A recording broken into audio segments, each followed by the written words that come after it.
it is that time in the show where we go fresh off the field. And here, fresh off the field, is one Taron Johnson, and he is brought to you by Austin Air, the official clean air provider of the Buffalo Bills. Taron, welcome. Warming up after a little chilly practice there. And we were just talking about before we came on the air, it's like old home days right now. Yeah. I mean, you think about all that, you run down the list just from last season to now. Jordan Phillips, Shaq Lawson, A.J. Klein a couple of weeks ago, John Brown, now Cole Beasley. Dean Marlowe. Dean Marlowe, I forgot. Good one. Man, I almost got the whole list. Dean Marlowe. What's that feel like? Like when you've been here the whole dang time, and then it's like another guy's coming through the door, another guy's coming. What's that like? I mean, a little bit of deja vu, you know what I'm saying? I mean, I'm happy to have all those guys back, though. You know, I feel like obviously they helped us in the past, and I feel like they're going to continue to do that moving forward. Yeah, you said, I was asking you off the air, you're kind of in your process. You're going day at a time. What happened in week 3 is kind of off your radar. You got this game to think about and this game plan to get ready for. So, yeah, I mean, that's just how I look at every game, you know. The next game is the most important, and this is the next game. So I'm very excited for it. How Cole looks in practice is going to go a long way in determining whether he's up for Saturday night's game, you know, on the part of the coaching staff, the athletic training staff, what have you. I'm sure you probably got a few reps against him in practice today. Does he look like the same old Cole? Or to me, he does. You know what I'm saying? He's still got that same quick twitch that he's so famous for having. And, yeah, I mean, I'm excited that he's back. So hopefully we can get him out there and see what he does.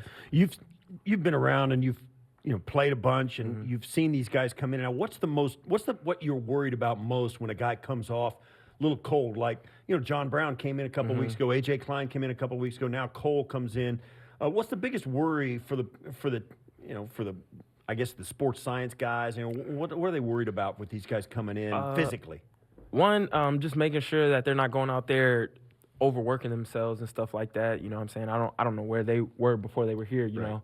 But just making sure they don't overwork themselves or strain something, because that's what tends to happen to some guys when they come back after being gone for a minute. That's what happened to Xavier Rhodes, right? I mean, Xavier came in, popped a hammy, and he had to sit for a while. Yeah, for sure. I know that week 3 is way in the rearview mirror, but you were one of the few guys that played 100% of the snaps in that cauldron of 120 degrees. Yeah. Can you describe what that was like? Because I talked to Greg Rousseau right after that game in the locker room. Here's a kid that played at the University of Miami. Yeah. Now, they played a lot of their games at 4, not 1 o'clock, and he said it's a huge difference, believe it or not, down there. But he said that was like one of the 2 hottest games he has ever played in back there in week 3. Where would you rate it, and what was the most challenging thing about those specific conditions? I mean, it's tough because you're practicing in Buffalo, and around that time it wasn't too hot. It was probably around 70, 60 degrees. At best, right? Yeah, you know what I'm saying? Here in Buffalo, but the humidity is such a difference going to Miami. And, it's tough. It's hard to breathe. It's definitely a difference. But the good thing about it is they got to experience that when they come down here, not just the other way around. Yeah. Right. Okay, so sorry, Steve, but let's move forward now because snow is in the forecast, even right at kickoff. So if it becomes measurable, the challenge for a defensive player like yourself, the offensive player knows where he's going. Yeah. You're in a reactive mode, obviously, as a cover player. How do you best keep yourself from losing ground when maybe your footing isn't ideal? Like, do you balance your body differently to cover and plaster as best as you can when there's snow on the ground?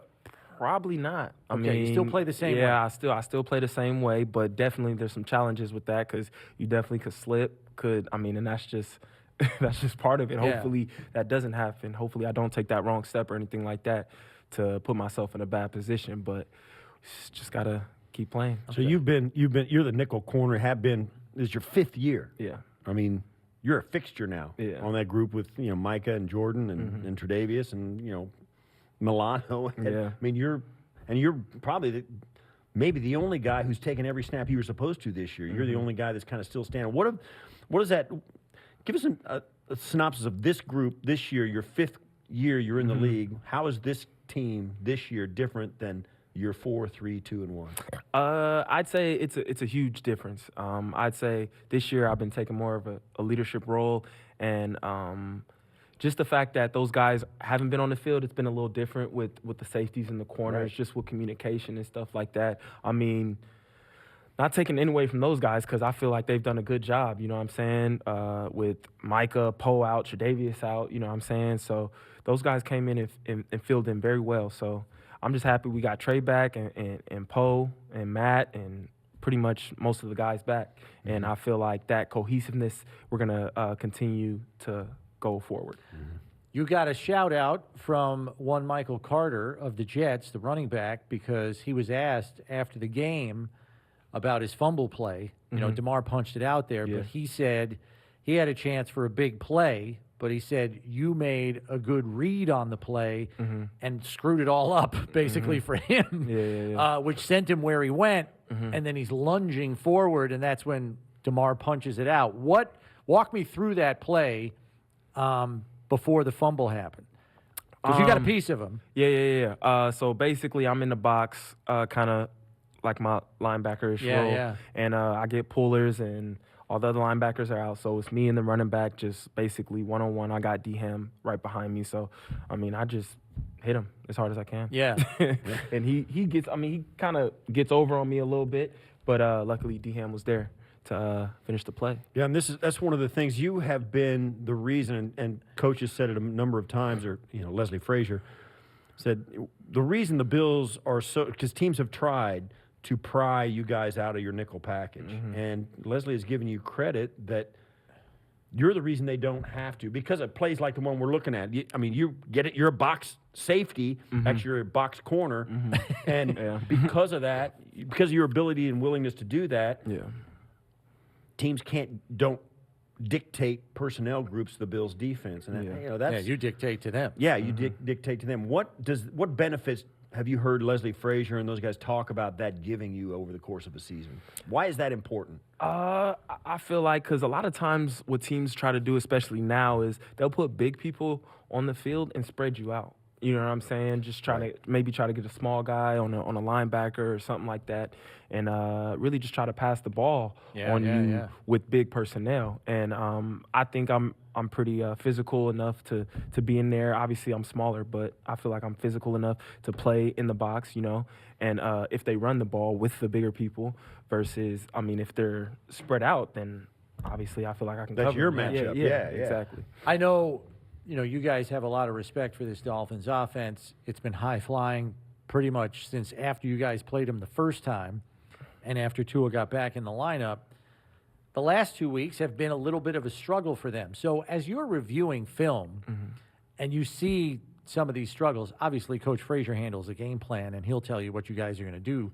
But what is the reaction when you're seeing all these highlights over the 6-week stretch when they were on a winning streak, and then you see 2 games back-to-back like this with 2 very different defensive approaches, by the way. I mean, San Fran's playing their zone, and they do their thing, and they win that way. And then the Chargers say, we're going to press them up and go and shut off everything in the middle of the field. When you see 2 different approaches work, I'm just curious, how do you process all of that? These guys stopped him with this. These guys stopped him with that.